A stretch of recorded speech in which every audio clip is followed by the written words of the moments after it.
Alrighty, so today we are going to be looking at the areas of rectangles and determining the length of an unknown side. So we are going to be focusing on division today.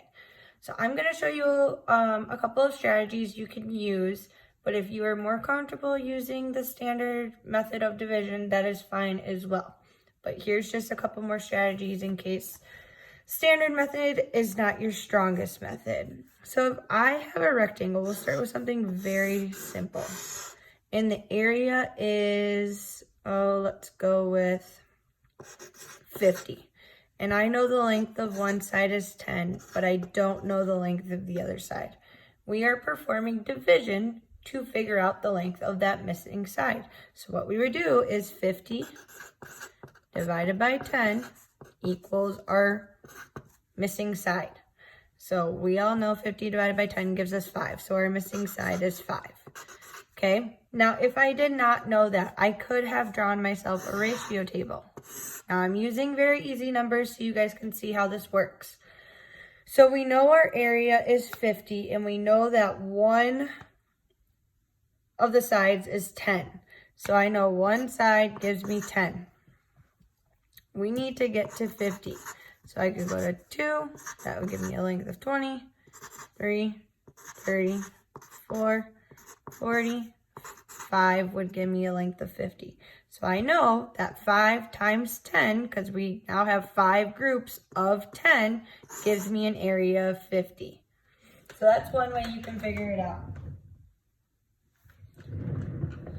We'll do one more with a little bit harder of numbers. So let's say I have a rectangle and it's an area of 693 and one of the sides is 7 and I don't know the length of the other side. Yes, you can go ahead and use standard method if that's what you're comfortable with, but if you're not, let's go ahead and use a ratio table. So we know 1 is 7.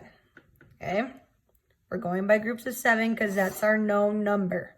We have to get all the way to 693. If I go 2, 3, 4, 5, that's going to take me a really long time. So I'm going to do bigger jumps. So I know if I did, we'll go to 10. 10 groups of 7 gives me 70. Okay, still have a long way to go though. So I'm going to think of my basic facts. I know that 7 times 5 is 35, right? So I'm going to make that into tens though. So I'm going to do 7 times 50. What is 50 groups of 7? So if I do 50, I'm going to have 350. Okay, we're getting closer.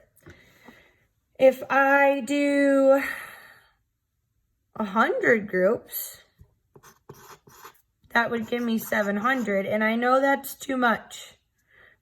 But how much is in between 700 and 693? 694, 695, 96, 97, 98, 99, 700. That's one group of 7 in between those two. So if I had 100 groups, I take away one group of 7, I would have 99 groups of 7, which would give me 693.